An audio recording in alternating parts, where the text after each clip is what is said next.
Hello and welcome to another edition of Gaming Memories, and I'm taking another look at a game that I created back in 1990 using Shoot 'em Up construction kit when I was 14 years old. So if you haven't seen the two previous videos I've done in this little series, then do check them out and I'll put a card up on the screen for those. So today the last game that I'm looking at, the last of the 5 games that I created, is based on a very popular property from the era. It's Teenage Mutant Ninja Turtles, or as we knew them in the UK at that point, Teenage Mutant Hero Turtles, because for some reason the UK didn't want the word ninja being used in any kind of kids material. So yeah, no ninjas for us, it was Teenage Mutant Hero Turtles. So at this point in time, the cartoon had been out for a few years and I was quite a big fan of that. The movie was just coming out in summer 1990, which was when this game was made by myself. And also the arcade game by Konami had been out for about a year at that point as well, and I've been playing that quite a lot in the arcades, I would imagine. So let's take a look at my version of Teenage Mutant Hero Turtles. Here's the title screen for my Teenage Mutant Hero Turtles game then, with my name on there as well and the Cornsoft branding as well, if you like. Much like the Invade Iraq game, which I reviewed or looked at in my last video about these Shoot 'em Up construction kit games, I've repurposed some of the character set to make a nice big Turtles logo, as you can see. And I've also picked a very turtly yellow and green sort of scrolling background pattern for the text as well on this one. So as you can see, it says port 1 for Leonardo and port 2 for Raphael. They're the only 2 turtles you can play in this game. And it says press fire to start. So let's press fire to start. Okay, so you start the game in the sewers, and I'm starting as Raphael, as denoted by the red bandana or eye mask, whatever you want to call it, and also the red pads around the knees and the arms. Now, just a reminder about how the sprites work in Shoot 'em Up construction kit. You get 2 dominant colours that you have to use on every sprite, and in this case it's brown and green, and that will play a part when we see some of the others. And then that meant that I could just alternate the colour for the bandanas and belts and things for each character just by flipping the colours, which is the one colour that can be switched between different colours basically. So the idea of the game here is you've got to make your way through the levels, rescuing the 2 other turtles that you can't play as, which is Donatello and Michelangelo. And then also you've got to rescue April O'Neil and also Splinter, and you face off against various enemies from the comic or TV show. So let's start up working through the sewers. Obvious place to start, given that's where the turtles lived. So, oh, that's not a good start, I got killed straight away. So, a couple of enemies there from the Foot Clan. Just put a little picture of those up in the corner just to remind you what they look like. I think they were pretty reasonable interpretations of those characters. Obviously, looks like I used the same sprites here and just alternated the colour of the heads and legs. So the ones with purple heads will shoot at you and purple legs, and the blue ones are just grunts that just run at you and kill you on contact. So let's carry on with that. They've just walked straight down the screen. They are shooting back up the screen though, so you have to be a little bit careful. Oh dear. Okay, got rid of those. Okay, oh dear, I lost 2 lives already. This is not going well at all. So let's move on. Now that there is a Mouser, which again is from the cartoon. Put a picture of that up as well, and you'll see that we'll see those again, but I think I did a pretty reasonable job with those as well. Now these enemies, on the other hand, seem to be basically just a chainsaw on wheels, which I'm pretty sure didn't appear at any point in Teenage Mutant Ninja Turtles. So we've got some pizza to pick up, obviously, because the turtles love pizza, and you get some points for that. Pretty easy going so far, though I've managed to lose 2 lives somehow in the easiest level of all of them. So you can't cross across the water in the middle, so once you start going up one side or the other, you're kind of stuck there until you get to an intersection. Oh, this guy's got me as well. This is not going well at all. Another Mouser there who's kind of got washed down the sewers a little bit. The backgrounds are fairly bland at this point. And then we move into the end of the level there, and it's already skipped to the next level, and I've come out of the sewers into the street. Bit concerned about how many lives I've lost already.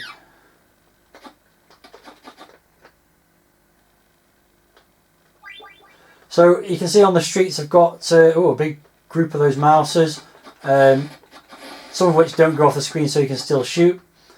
Yeah, we've got the 3D buildings, which I think I've done slightly better than I did in Rescue Mission. If you watched that video, you'll have noticed some really bad 3D there. These are slightly better, still not amazing, but not too bad. It's a very colourful street in terms of the buildings, but quite a boring one in terms of otherwise. The landscape's fairly boring, but the roads look quite nice as well. You know, they do the job. I don't think I spent a lot of time on the background graphics here. So moving the way up to the top here, see what we get. More Foot Clan guards and more Foot Clan guards.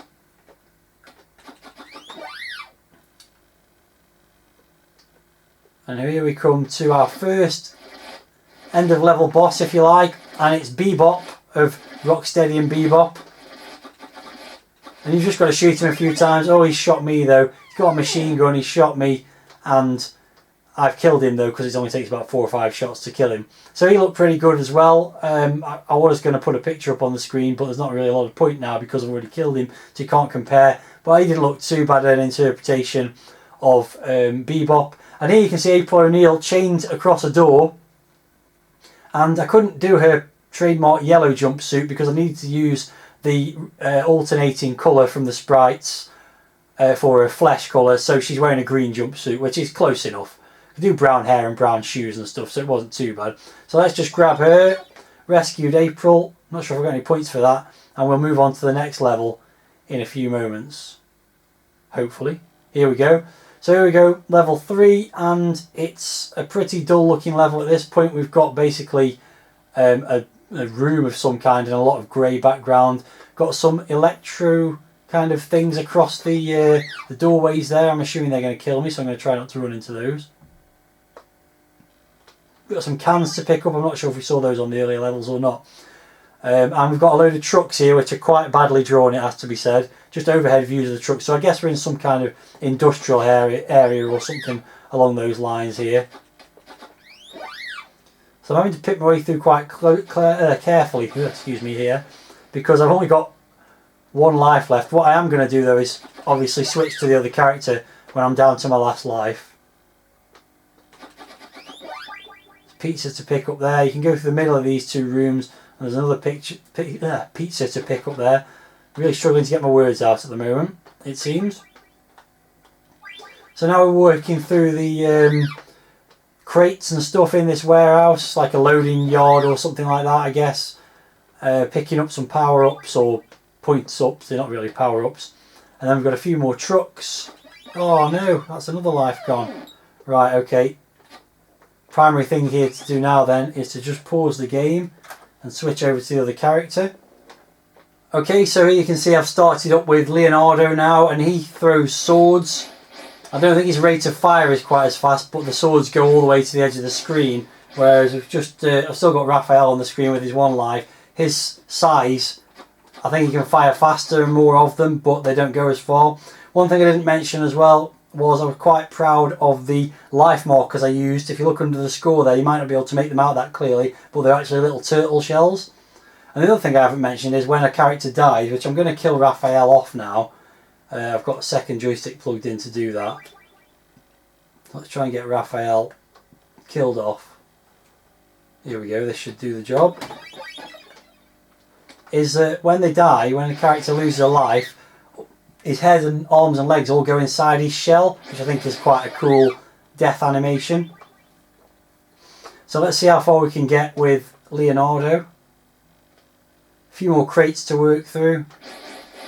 Some of these mouses to kill.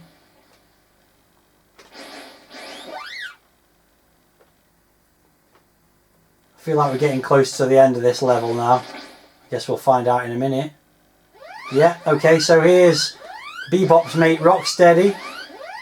Shooting a laser gun of some sort. And again, looks like a pretty good version of him, really, considering the capabilities and the restrictions of the game and the game engine.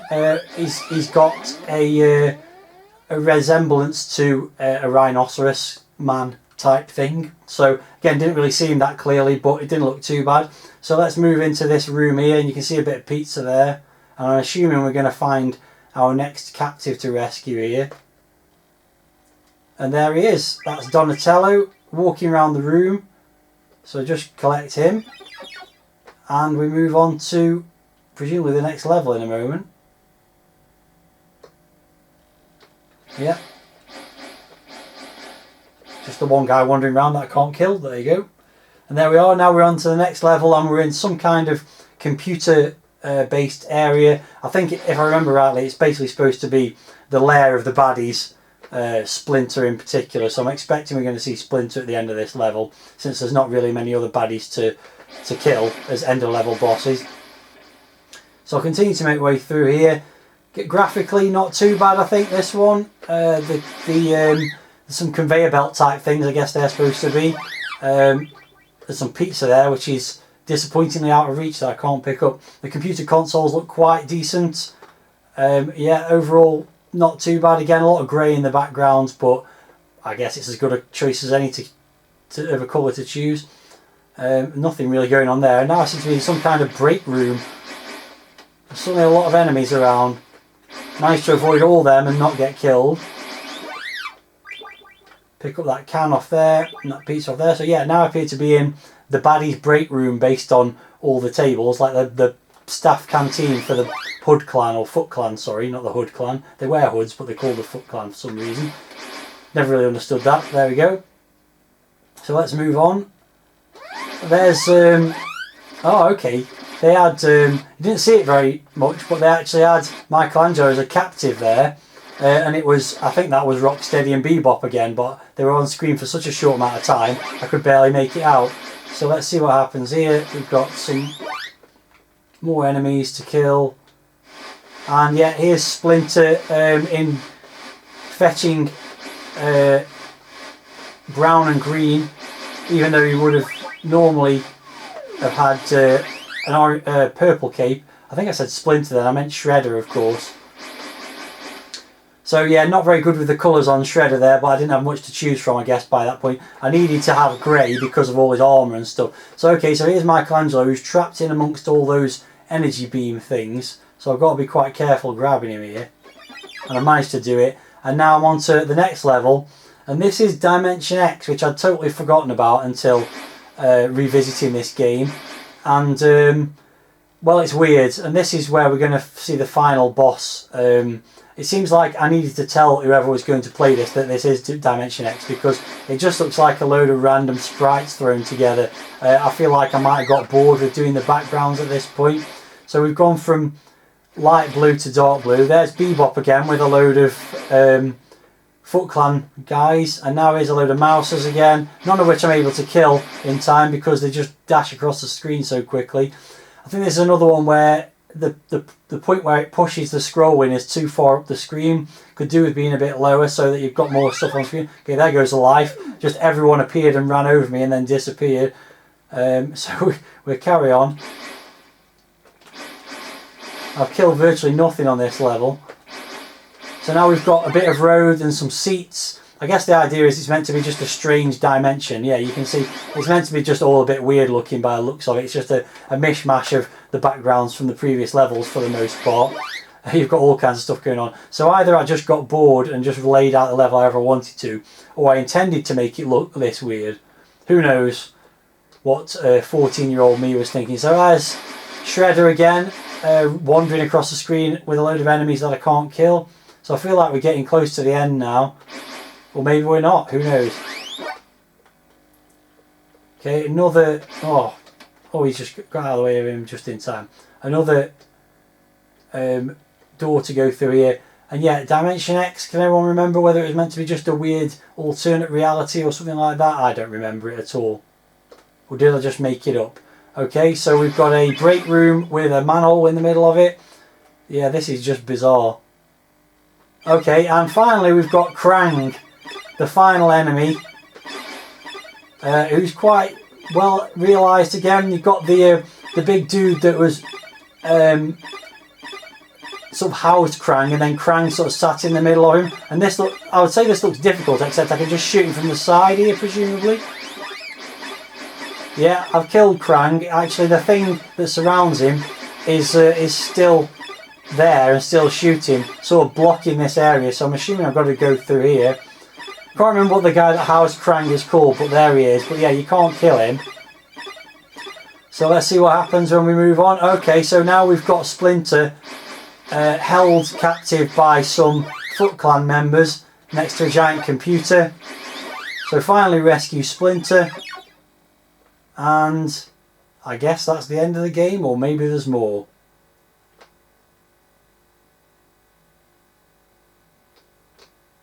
Not really sure what's going on. Okay, we're back to the sewers.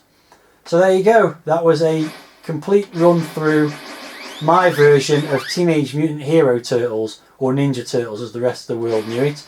So what do I say about that? Well, again, it's got the same problems as other these run and gun style shoot 'em up construction kit games. The enemies just run down the screen. They're really hard to shoot. You can't have many enemies on screen. The attack patterns aren't particularly good either. Overall, I think I've done a pretty decent job with the graphics. I think there's some issues with the design of the game. There's areas you just can't get to very easily. And I'm just going to show something I've spotted with a couple of practice playthroughs in a second that's particularly annoying. If I can get to the top of this bit of the sewers. If I stand about here... Oh no, I actually missed it, but it is actually possible to materialise in the middle of this building and get stuck, and so you have to restart the game. You'll have to take my word for it because I stood a little bit too far up the screen. But anyway, overall I think it's not a bad interpretation of Teenage Mutant Hero Turtles for a 14-year-old kid back in 1990, doing the best he could with shoot 'em up construction kit. It's not particularly difficult. Again, there is some appearance of enemies just randomly on the screen that just plough straight through you and kill you, which is a bit frustrating, but I suppose that does make it a little bit more difficult in one of those games where you'd have to play it at least a couple of times before you worked out where you need to stand as you move up the screens. So there we go, that's the last of my shoot 'em up construction kit videos, or games, sorry, from back in the day.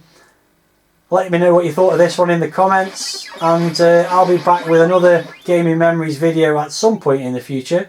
But before that, I'll be going back to my usual Silverbird selection videos. So thank you very much once again for watching this video. Cowabunga dudes, and I'll see you again soon.